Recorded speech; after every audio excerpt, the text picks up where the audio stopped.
1.5 लाख वोटों से, 1,52,000 कुछ वोटों से कांग्रेस के जो प्रत्याशी अजय राय उनको हराया। रुझानों में बिहार के हाजीपुर से चिराग पासवान 1,61,000 वोट से आगे चल रहे हैं। 1,61,000 की ये बड़ी मार्जिन। लेकिन चिराग पासवान ने क्या कुछ कहा है वो प्रतिक्रिया भी हम आपको सुनाते हैं, सुनिए।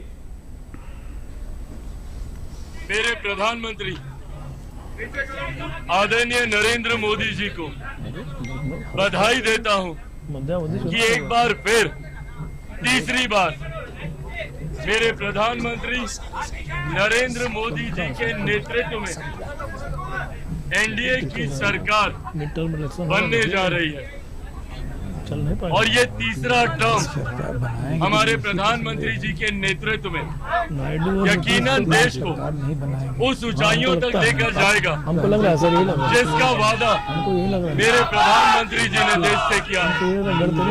न सिर्फ अर्थव्यवस्था के तौर पर हमारे देश शिवसेना तैयार हो जाएगी, महाराष्ट्र वाली शिवसेना, उद्धव वाली दुनिया की तीसरी सबसे बड़ी अर्थव्यवस्था बनेगा। महाराष्ट्र की माथे पर रंग, चेहरे पे गुलाल, और ये थे चिराग पासवान। हेलीकॉप्टर शॉट आ रहा है बड़ी खबरों के साथ, बड़े आंकड़ों के साथ, देश भर के आंकड़ों के साथ। एक बार फिर बड़ी खबर आप देख ही रहे, लगातार तीसरी बार बन रही है मोदी सरकार। ये चिराग पासवान का बड़ा बयान आया। चिराग पासवान भी लगभग 1 लाख से अधिक वोटों से आगे चल रहे हैं। तो चिराग पासवान ने अपनी प्रतिक्रिया में साफ तौर पर कहा कि तीसरी बड़ी अर्थव्यवस्था भी बनेगा हिंदुस्तान, क्योंकि प्रधानमंत्री नरेंद्र मोदी बनेंगे और तीसरी बार पीएम मोदी के नेतृत्व में सरकार बनेगी। हेलीकॉप्टर शॉट आप देख रहे हैं बड़े आंकड़ों के साथ, बड़ी तस्वीर। सुबह से ही कहा जा सकता है कि फूलों की वर्षा हो रही है बड़े आंकड़ों पर। जो एनडीए 293 और कहा जा सकता है कि जो विपक्षी गठबंधन है 232 पर, अदर्स 18, ये कुछ बड़ी तस्वीर। 543 सीटों की ये बड़ी तस्वीर आप देख रहे हैं। फूलों की वर्षा हो रही है। 293 यानी कि 300 से सिर्फ 7 सीटें दूर है एनडीए। 300 का जो नारा है 2019 में दिया गया था, लेकिन हमें लगता है वो नारा आज साकार हुआ है 2024 में। तो ये एक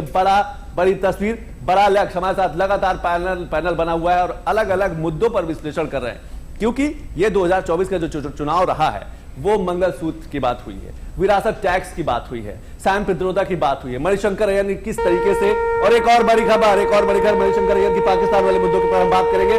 लेकिन एक और बड़ी खबर, गांधीनगर से अमित शाह ने दर्ज की है बहुत बड़ी जीत। केंद्रीय गृह मंत्री अमित शाह लोकसभा प्रत्याशी के रूप में गांधीनगर से वो चुनाव लड़ रहे थे।